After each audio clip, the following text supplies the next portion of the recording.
Okay, so narito po yung mga tips para mapanatiling maging presko ang iyong mga alagang hayop during summer.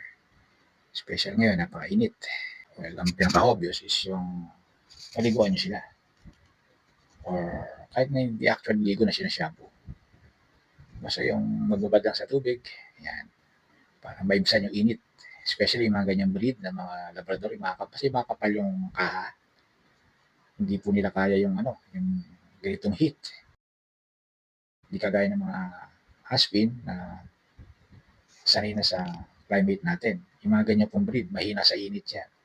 Siyempre, kailangan din nilang laging may fresh water para pag nauuhaw sila.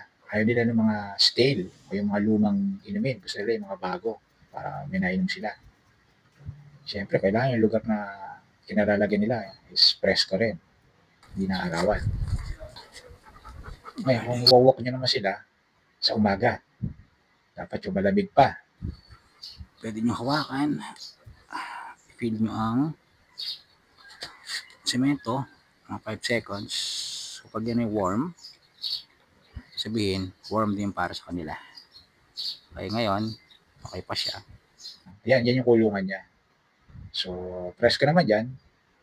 Walang direct sun na tumatama sa bubong ng kanyang kulungan. May mga protection, may mga sunshade. Pero pagdating ng 12 dyan, mainit pa rin dyan. So, pinapasok ko sila sa loob ng bahay. Hindi kakayanin dyan. Kawawa ang mga hayop.